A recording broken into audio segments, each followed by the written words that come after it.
So good morning everyone. As of today, only 50 days are left for India examination. So stick till the end for the most valuable tip. Today I am going to tell you about what should be the roadmap for NDA from now so that you can clear the examination very easily. And hit that subscribe button and please like the video. So first tip is do maths every day, 4 hours a day. Every day you have to do 4 hours mathematics, the most important chapters. Now just don't start watching all the one shots every time. Choose the selective chapters which I have told previously as well, but choose them. सिर्फ उन्हें ही command करना है. Like chapters are matrices determinant,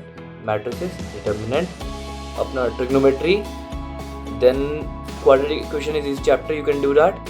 PNC, probability, statistics, and whole calculus. If you think calculus is difficult, then please don't do this because calculus is little bit difficult, which most of the people think. Okay, so do most of these important chapters for now. And how you should revise? You should read all the formulas for the chapter. After reading all the formulas, you should practice some questions from each topic and also practice the previous year questions which are in the most trendy topics. Like if you will do differential equations, don't leave differential equation according to me because it is a very easy chapter. उसमें से एक या दो question वैसे आने हैं जो इतने लो लेवल होने हैं. लाइक ऑर्डर बता दो कि डिफरेंशियल इक्वेशन की ऑर्डर क्या है, डिग्री क्या है, बस ये बताने के लिए आता है. एक क्वेश्चन तो ज़रूर मिल जाता है, इतना आसान. स्टैटिस्टिक्स मत छोड़ना, इजी एंड स्कोरिंग, और बहुत ही ज़्यादा मतलब कम टाइप के क्वेश्चन है उसमें, वैरायटी नहीं है क्वेश्चन की बहुत ज़्यादा.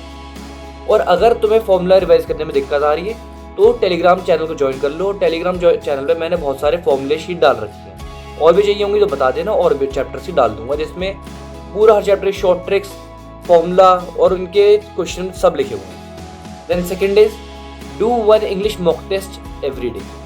एक इंग्लिश का मॉक टेस्ट, किसी भी साल का कोई भी पेपर उठाओ, पूरा पेपर सॉल्व करो, उसकी आंसर की ऑफिशियल आंसर की से मैच करो और अपना मार्क्स मैच करो. जो नहीं हुआ उसके आंसर तुम्हें चेक करने हैं. चेक करने के बाद अपना उस पर काम करना. ऑलराइट, ठीक है. और अपनी नोटबुक लेके बैठना, उस नोटबुक पे सब लिखते जाना है. अगर तुम्हें प्रीवियस ईयर पेपर करने में दिक्कत आ रही है तो धीरज सर सर्च करना यूट्यूब पे, मॉक टेस्ट धीरज सर, और उनका कोई भी टेस्ट उठाओ और करना स्टार्ट कर दो. क्योंकि बिना मॉक टेस्ट के तुम्हें अपनी इवैल्यूएशन नहीं कर पाओगे. That is the most important part, most important. जितनी तैयारी हो गई, जितनी नहीं हुई अब कर लो. Start doing mock test. Third, revise geography. Social science वाले पार्ट में geography plays the very crucial role. Geography hard है थोड़ी सी, लेकिन स्कोरिंग भी बहुत ज़्यादा है. तो ज्योग्राफी के बहुत हाई वेटेज क्वेश्चन आने हैं, तुम्हें वो मिस नहीं करने हैं. नहीं करने हैं ना तो ज्योग्राफी कर लेना. मोस्ट इंपॉर्टेंटली वर्ल्ड ज्योग्राफी कर लेना. अब जिन्होंने नोट्स बना रखे हैं पहले ज्योग्राफी के, वो क्या करें, अपने नोट्स को रिवाइज करें, और नोट्स रिवाइज करने के बाद अपना उन्हें बार बार रिवीजन करें. जैसे रिवीजन कैसा होना चाहिए, पहला टारगेट होना चाहिए 8 दिन में अपने चैप्टर्स को डिवाइड कर दो कि इतनी टॉपिक, और 8 दिन के अंदर पूरी ज्योग्राफी खत्म हो रही हो. सेकेंड टाइम में जब करोगे तो 5 दिन के अंदर पूरी ज्योग्राफी करना. थर्ड टाइम 5 दिन, और फोर्थ टाइम जब कर रहे हो तो 3 दिन में ट्राई करो कि पूरी हो जाए. हाई चांस है कि हो जाती है, क्योंकि बाय द एंड तुम्हें समझ आ रहा था क्या क्या इंपॉर्टेंट नहीं था. ओके, ठीक है. जिनके नोट्स नहीं बने हुए वो क्या करें, कोई भी एक वन शॉट उठाओ. जतिन सर की बहुत सारी वन शॉट्स पड़ी हुई हैं ज्योग्राफी की, उठाओ, साथ साथ पढ़ो. पढ़ते पढ़ते नोट्स बना लो, शॉर्ट नोट्स. इसलिए बनाने चाहिए शॉर्ट नोट्स कि लिख के खुद भी याद हो जाता है. बिना लिखे किसी को कुछ याद नहीं हुआ आज तक, सब बकवास करते हैं कि मुझे ये हो गया, मेरा वो हो गया, मेरा ऐसा हो गया, मेरा वैसा हो गया. बिना लिखे किसी को कुछ नहीं आता. तो लिखना स्टार्ट करो, हाथ चलाओ, कलम चलाओ. जितनी कलम चलेगी उतना अच्छा रिजल्ट आएगा. ठीक है. फिर तुम्हें जब नोट्स बन जाए, तुम्हें पहले टारगेट होगा 10 दिन का कि 10 दिन में ज्योग्राफी खत्म करनी है. सेकेंड टारगेट 8 दिन में ज्योग्राफी खत्म करनी है. थर्ड टारगेट 5 दिन में ज्योग्राफी खत्म करनी है. और तुम्हारा भी लास्ट टारगेट होगा 3 दिन में ज्योग्राफी खत्म करनी है. उसके बाद जितने टाइम तुम रिवीजन कर सकते हो उतना अच्छा. एटलीस्ट बेसिक तो ज़रूर करके जाना कि सॉइल के बारे में थोड़ा जान लिया, जो लेयर्स होती हैं अर्थ की वो लेयर्स जान ली, वोल्केनोस की कुछ जान लिया, टोर्नेडो अपना क्या होता है वो, जैसे हवा में आता है गोल गोल गोल गोल घूम के, हाँ मतलब वही जो भी होता था याद. साइक्लोन के बारे में जान लेना, anti cyclone. Then international deadline, इन सब के बारे में जान लेना, और टाइम गैप क्या होता है, टाइम गैप कितना आता है, ये क्वेश्चन बहुत ज़्यादा आते हैं, इन्हें कर लो, बहुत आसान है, बहुत मुश्किल नहीं है। देन थर्ड पॉइंट, अपना लास्ट पॉइंट मतलब फोर्थ पॉइंट, कि जो मंथली करंट अफेयर सीरीज होती है जतिन सर की या फिर किसी भी टीचर की जो तुम फॉलो करते हो, उसकी मंथली करंट अफेयर सीरीज उठाओ और उसे करना स्टार्ट कर दो। वीक में एक लेक्चर जरूर ले लो, उसका रिवीजन हो जाएगा, हर वीक एक एक करते रहो।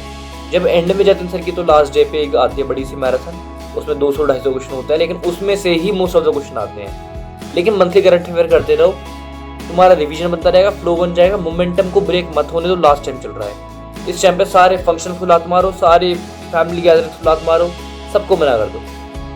बस एनडीए एनडीए एनडीए क्लियर करना है तो इस बार करना है, अगली बार नहीं करना। इसी बार होगा जो होगा। जो ये सोच रहे हैं कि भाई टाइम नहीं बचा, ये नहीं हो रहा, वो नहीं हो रहा, मत सोचो, टाइम बचा है, होगा। इतना टाइम बचा है, आराम से हो सकता है। अभी से ये मत सोचो कि क्या करना चाहिए क्या नहीं करना चाहिए। Okay, last and the most important thing which is mock test. 10 कदम पर चौधरी की पड़ी हुई है, या किसी भी टीचर की जो तुम मांगते हो उसे उठा लो, उसकी आंसर की बस सही होनी चाहिए, ये ध्यान में रखना। मॉक टेस्ट उठाओ, टाइमर लगाओ, सॉल्व करो। मैंने पहले भी स्ट्रेटेजी एक कम्युनिटी पोस्ट पे लिख के डाल रखी थी कैसे सॉल्व करना चाहिए। मैथ्स के लिए 90 मिनट्स का टाइमर, बस 90 मिनट्स का टाइमर वो लगा के तुम्हें सॉल्व करना है मॉक टेस्ट। उससे तुम्हें समझ आएगा कि कितनी मैं तैयारी कर पाया। तो पहले क्या करना है, मॉक टेस्ट खोला, 90 मिनट टाइमर ऑन हो चुका है, 10 मिनट में क्वेश्चन मार्क करे कि ये चैप्टर मेरे स्ट्रॉन्ग है और ये मुझे आते हैं, मोटे मोटे 10 मिनट के अंदर सब हिट टच कर लेने हैं। फिर क्वेश्चन अटेम्प्टिंग स्टार्ट करनी है, बस उन्हीं क्वेश्चन को पढ़ना है और कोई क्वेश्चन नहीं पढ़ना है। जब वो सारे क्वेश्चन एक बार पढ़ लिए, ट्राई कर लिए, उसके बाद तुम उस क्वेश्चन पे जाओगे जो तुम्हारा क्वेश्चन छूट गया है, जो तुमने नहीं करा, ठीक है। उसके बाद तुम वो करोगे जो तुमने टिक ही नहीं करे कि अब टाइम बच रहा है उसे कर लेता हूँ। लेकिन बस 90 मिनट्स की टाइमिंग लगा के प्रैक्टिस करोगे तभी एग्जाम में सही टाइम पे होगा। प्लीज 90 मिनट्स की टाइमर लगा के जरूर करना, प्लीज, आई रिक्वेस्ट यू। बहुत ज्यादा ड्रास्टिक वहां पे चेंज दिखाता है ये मैंने खुद फील करा है। मेरा पहले अटेम्प्ट में इसलिए फेल हुआ था क्योंकि मैं टाइम मैनेजमेंट नहीं कर पाया था। लेकिन सेकंड अटेम्प्ट में मैं मैथ्स का पेपर 10 मिनट पहले करके आराम से बैठा हुआ था और सबको देख रहा था। वो अलग ही पावर फील होती है उस समय कि तुमने सब कर लिया, अब तुम देख रहे हो बस शांति से। तो प्लीज अपना ध्यान से काम करो और प्लीज गलतियां मत करना इस टाइम। दिमाग से सब निकाल दो कि क्या होगा क्या नहीं होगा, कि मैं क्लियर कर पाऊंगा नहीं कर पाऊंगा। भरोसा करो अपने ऊपर, मैंने तैयारी करी है और मैं कर लूंगा। बस अपने ऊपर भरोसा रखो और किसी के ऊपर नहीं। बाकी भगवान के नाते है, जो होगा होता रहेगा। मेरा काम है मेहनत करना, मैं मेहनत करके जाऊंगा बस। तुम्हें क्या करना है, मेहनत मेहनत मेहनत। तुम्हारा काम मेहनत के अलावा और कुछ भी नहीं है, ठीक है। मैं उम्मीद कर रहा हूँ तुम करोगे और जब क्लियर हो जाए प्लीज़ यार बता देना यार, मुझे भी खुशी होती है काफ़ी जानने के बाद। हमारे अभी 3 स्टूडेंट्स रिकमेंड हो चुके हैं। स्टूडेंट क्या बोलूँ यार, गाइडेंस दे रहा था भाई लोग हैं अपने, सब रिकमेंड हो चुके हैं, तो बड़ी खुशी होती है। All the very best exam के लिए। और कोई भी हेल्प चाहिए कमेंट कर देना, मैं ज़रूर हेल्प करूँगा। जिसे कोई और हेल्प चाहिए टेलीग्राम चैनल ज्वाइन कर लो, इसका लिंक अपना डिस्क्रिप्शन में भी दे दूंगा और बाकी चैनल के उस इन्फॉर्मेशन वाले सेक्शन में है। Okay, all the best, bye.